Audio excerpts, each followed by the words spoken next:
तुम्हाला तुमच्या computer skills upgrade करायच्या आहे? दिशा कम्प्युटर इन्स्टिट्यूट घेऊन आले आहेत महा डिस्काउंट ऑफर। आता कोणताही कोर्स करा फक्त 1800 रुपयांमध्ये। येण्यासाठी इच्छुक आहेत, मात्र प्रफुल्ल पटेल आणि सुनील तटकरे हे जे आहेत ते विरोध करतात। यावर एक तर संजय राऊतांच्या वक्तव्याची दखल घेण्याइतपत ते बिलकुल त्या ठिकाणी नाही। राष्ट्रवादी काँग्रेस पक्षांतर्गत आम्ही काय भूमिका घ्यावी यासाठी त्यांच्या मार्गदर्शनाची आवश्यकता नाही। त्यांनी आपलं पहिलं जळतं घर त्या ठिकाणी बघावं। अजितदादांच्या नेतृत्वाखाली सामूहिक नेतृत्वामध्ये आम्ही हा निर्णय त्या ठिकाणी घेतला इंडियामध्ये सहभागी होण्याचा। मी वारंवार म्हटलं की 2014 सालापासून भारतीय जनता पक्षाबरोबर सत्तेमध्ये जाणं, निवडणुकासोबत लढणं याची चर्चा पक्षामध्ये अनेक वेळा झाली होती। निर्णय त्या संदर्भामध्ये पक्षामध्ये झालेला होता, परंतु दुर्दैवाने त्याची अंमलबजावणीच्या क्षणालाच काहीतरी बिनसला आणि तो त्या ठिकाणी होऊ शकला नाही। चव्हाण साहेबांनी आम्हाला विचार दिला, बहुजन समाजाचं हित साधायचं असेल तर तुम्ही सत्तेमध्ये असलं पाहिजे।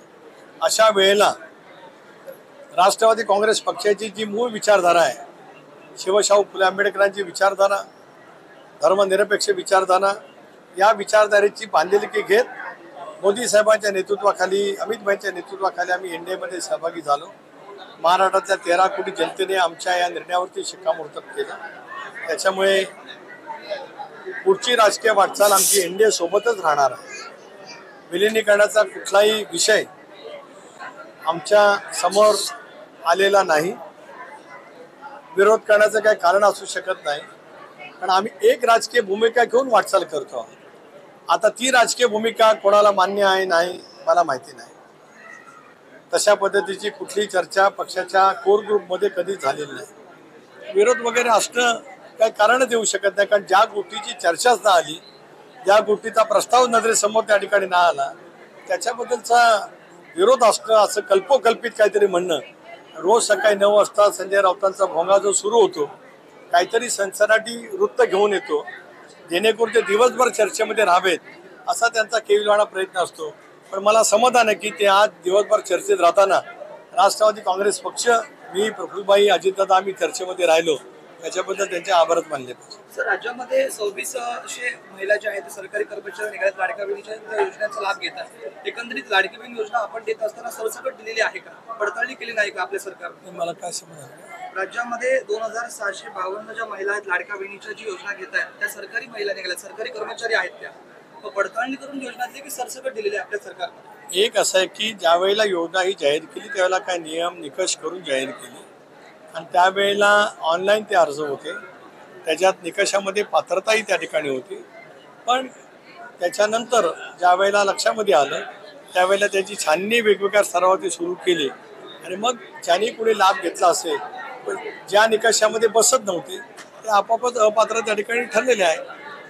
साहेब, आता सध्या महानगरपालिका ज्या मोठ्या आहेत, म्हणजे मुंबई असेल, ठाणे असेल, या महानगरपालिकेत भाजप जो आहे तो स्वतंत्र लढणार अशी चर्चा सुरू आहे।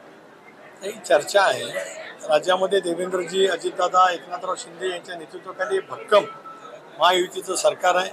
पुढची 5 वर्ष महाराष्ट्राला सर्व क्षेत्रामध्ये विकसित करण्याची जबाबदारी जनतेने आमच्यावरती दिली। अशा वेळेला युतीमध्ये कुठलाही भिन्नता निर्माण होणार नाही याची खबरदारी घेऊन आम्ही त्या ठिकाणी काम करतो आहोत। स्थानिक स्वराज्य संस्थांच्या निवडणुका आता 7-8 वर्षाच्या कालावधीमध्ये होत आहेत। स्वाभाविकपणाने प्रत्येक जिल्ह्याची, प्रत्येक महानगरपालिकेची, प्रत्येक नगरपालिकेची, प्रत्येक तालुका स्तरावरची राजकीय परिस्थिती भिन्न आहे। म्हणून राज्य पातळीवरती एक कमिटी नेमलेली आहे ज्यामध्ये चंद्रशेखर बावनकुळे, सुनील तटकरे, शंभूराज देसाई, रवींद्र चव्हाण, हसन मुश्रीफ आणि उदय सामंत आहेत। आम्ही या विषयावरती एकत्रितपणाने बसू। अंतिम निर्णय देवेंद्रजी, अजितदादा, एकनाथराव त्या ठिकाणी घेतील, पण त्याच्यातून कुठेही अंतर पडणार नाही। राज्यामध्ये महायुतीचंच प्राबल्य स्थानिक स्वराज्य संस्थांच्या मध्ये कसं असेल त्या दृष्टिकोनातून आम्ही व्यूहरचना करणार आहोत। सर, धनगर समाजाच्या निधीची अडवणूक केली जाते असं गोपीचंद पडळकर सांगतात, अजित पवार यांच्याकडून ती अडवणूक केली जाते। एक असं आहे की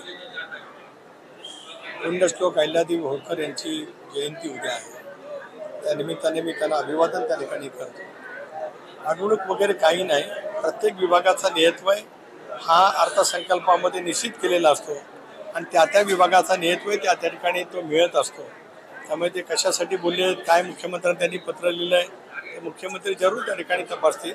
पण सत्तारूढ पक्षाच्या कोणाही आमदाराने, भारतीय जनता पक्षाचा असेल, राष्ट्रवादी काँग्रेस पक्षाचा असेल किंवा शिवसेनेचे असतील, त्या सर्वांनीच युतीचं सामर्थ्य लक्षामध्ये घेता, युतीची एकजूट लक्षामध्ये घेता जे काय भूमिका असेल ते पक्षाच्या व्यासपीठावरती त्या ठिकाणी मांडावी असं माझं सल्ला आहे. मला तुमच्या कम्प्युटर स्किल्स अपग्रेड करायच्या आहे? दिशा कम्प्युटर इन्स्टिट्यूट घेऊन आले आहेत महा डिस्काउंट ऑफर. आता कोणताही कोर्स करा फक्त 1800 रुपयांमध्ये.